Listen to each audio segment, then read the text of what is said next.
I stared at my reflection in the gleaming stainless steel of my food truck, remembering the day everything changed. 6 months ago, I had stood in my mother-in-law Victoria's pristine kitchen, trying to share my dream with someone I thought would understand. A food truck. Victoria's perfectly manicured hand froze midway to her mouth, the petit four she was about to eat forgotten. Darling, please tell me you're joking. I'm Sophie Martinez, and at 28, I had finally saved enough money to start my own business. After years of working as a sous chef at high-end restaurants, I was ready to bring my fusion cuisine to the streets of Boston. My husband Jack supported my dream completely. His mother, however, was a different story. I'm serious, Victoria. I've already found the perfect truck, and I have all the permits lined up. I pulled out my business plan, carefully crafted over months of research. Look at these projections. No daughter of mine sells street food, she sneered, pushing away my carefully prepared presentation. What will everyone at the country club say? The Prescotts don't peddle tacos on street corners. I felt my cheeks burn. First, I'm not your daughter. I'm your daughter-in-law. Second, this isn't just street food. I'm creating innovative fusion cuisine that combines. Innovative. She laughed, the sound like breaking glass. Darling, the only thing innovative about food trucks is how quickly they go bankrupt. If you need a project, why not join the club's charity committee? At least that would be respectable. I gathered my papers, trying to keep my hands from shaking. I don't need a project, Victoria. I'm a trained chef with 10 years of experience. Yes, we all know about your little cooking job. She waved her hand dismissively. But you're a Prescott now. We have standards to maintain. The way she said my married name made it sound like a crown I didn't deserve to wear. I've been dealing with Victoria's subtle, and not so subtle, digs for 3 years since marrying Jack, but this was different. This was my dream she was dismissing. The food service industry is in my blood, I said quietly. My grandmother built her restaurant from nothing after immigrating here. She taught me everything I know. Victoria's perfectly lined lips curled. Exactly my point, dear. You come from different circumstances, but now you have an opportunity to elevate yourself. Don't throw it away on some food cart fantasy. I left her house that day with my business plan clutched to my chest and tears threatening to spill. But as I drove home, something inside me hardened. Victoria Prescott might have her country club and her social circle, but I had something she'd never understand: passion and determination. What Victoria didn't know was that I'd been secretly building my business foundation for months. My grandmother had left me a substantial inheritance, but I kept it quiet, letting Victoria believe I was living off Jack's income. The truth was, Jack and I had been equal partners from the start, both in marriage and in finances. I also had a secret weapon: my grandmother's recipes, modernized with my own twists. Her restaurant had been legendary in Chicago's culinary scene before she retired, and I'd spent years perfecting her techniques while adding my own contemporary flair. 2 weeks after that conversation with Victoria, my food truck fusion revolution hit the streets. I started small, testing locations and building a following. Victoria's words echoed in my head every morning as I fired up the burners, but I channeled that negativity into fuel. My signature dish, Korean-Mexican bulgogi tacos with kimchi slaw, became an instant hit. Food bloggers started showing up, then local news crews. Within a month, I had regular lunch crowds forming lines down the block. But success didn't soften Victoria's attitude. If anything, it made her worse.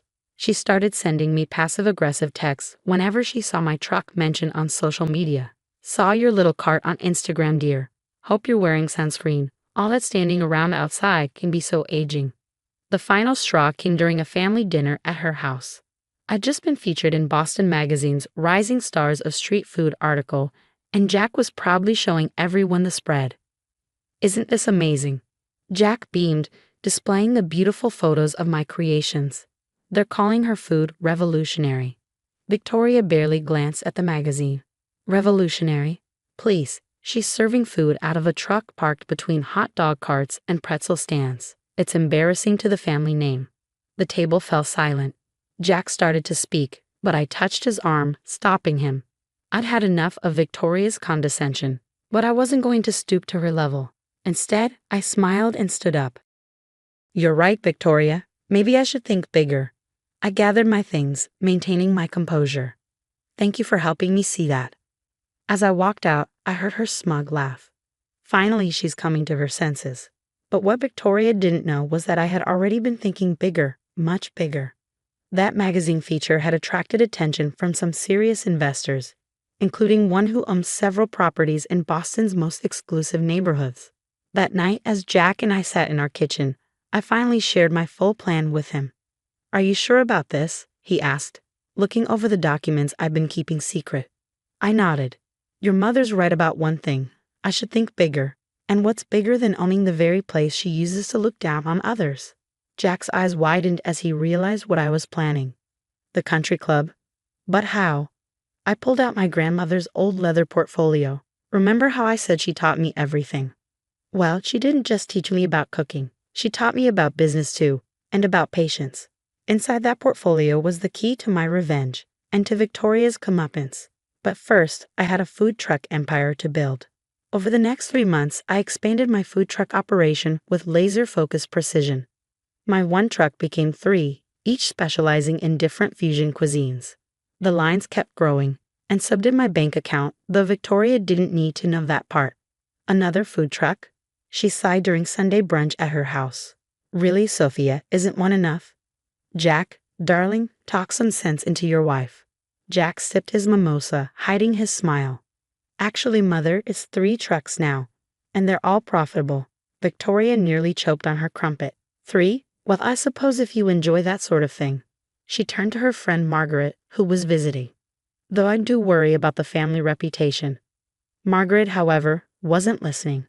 She was scrolling through her phone, her eyes widening. "Victoria, isn't this your daughter-in-law's company? The one that just bought the old Rosewood property downtown?" Victoria snatched the phone, her face paling as she read the article. "The Rosewood? But that's one of the most expensive properties in the city." I buttered my toast calmly. "Oh yes, we're opening our first restaurant there next month. Would you like to come to the opening, Victoria? We're already fully booked for the first 3 months, but I'm sure I could squeeze you in." The Rosewood was just the beginning. While Victoria had been busy spreading rumors about my little food cart business at her precious country club, I had been strategically reinvesting my profits. The food trucks had been generating serious cash flow. But my grandmother's inheritance was the real game changer. My grandmother hadn't just left me money, she had left me her business acumen. "Never show all your cards at once, Mijita," she used to say. "Let them underestimate you. That's when you can make your biggest moves." So while Victoria thought I was struggling with my street food, I was quietly building a restaurant empire. The Rosewood would be my flagship location, combining all 3 of my fusion concepts under one roof. But more importantly, it was right across the street from Victoria's beloved country club. The real estate agent had called me 2 weeks ago with the news I'd been waiting for. "Mrs. Martinez, the country club's mortgage has been sold. Would you like to proceed with the next phase?" I had been preparing for this moment for months. Victoria had no idea that her precious club was in financial trouble, or that the management had been looking for buyers. She also didn't know that I had been attending investor meetings under my grandmother's maiden name. "Sophia, dear," Victoria cornered me after brunch, her voice sickly sweet. "I hope you don't think I'm being cruel. I just worry about you. Running a restaurant is so demanding. How will you ever have time for children?" I smiled, thinking about the meeting I had scheduled for tomorrow. "Don't worry about me, Victoria. I learned from the best about balancing family and business." "Oh, and who might that be?" "My grandmother," I replied, gathering my things. "She taught me that success is the best revenge against people who look down on you." Victoria's face tightened, but before she could respond, my phone buzzed. It was my real estate agent again. Everything was in place for tomorrow's meeting with the country club's board. That night, I showed Jack the final piece of my plan. "Are you sure about this?" he asked, looking at the documents. "Mother will be furious." "That's the point," I said, checking my presentation one last time. "Your mother thinks I'm beneath her because I work in food service. Wait until she finds out who really owns her social status." The next morning, I walked into the country club's board meeting wearing my grandmother's lucky blazer. Victoria wasn't there. As a social member, she wasn't privy to the club's financial dealings. "Perfect. Ladies and gentlemen," I began, "I'm here representing Martinez Global Holdings." I pulled up my presentation, showing my plans for the club's future. I believe we can make this club profitable again while maintaining its exclusive nature. 2 hours later, I walked out as the new owner of the Prescott Valley Country Club. Victoria's social sanctuary now belonged to the food truck vendor she'd been mocking for months. But I wasn't done yet. The real show would come next week, when the club's membership renewal notices went out, with my name on them as the new owner. Everything's set, I told Jack that evening. In 7 days, your mother will discover that her country club membership now depends on approval from her embarrassing daughter-in-law. Jack shook his head, but he was smiling. You know, when you first told me about this plan, I thought you were crazy, but watching Mother dismiss you all these months while you built an empire right under her nose, it's kind of brilliant. I picked up my phone, which was buzzing with notifications about the Rosewood's upcoming opening.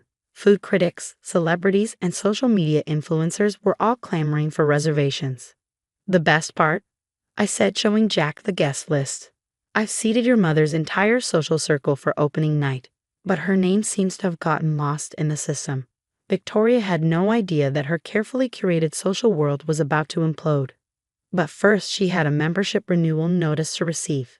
The day Victoria received her country club membership renewal notice, I made sure to be there. She always took her morning coffee in the club's sunroom at precisely 9 a.m., surrounded by her usual circle of socialites. I watched from the new manager's office as she opened the envelope, her perfectly maintained composure crumbling as she read the letter inside. "This must be a mistake," she announced to her friends, her voice shrill. "It says the club has been purchased by Martinez Global Holdings." Margaret, ever helpful, pulled out her phone.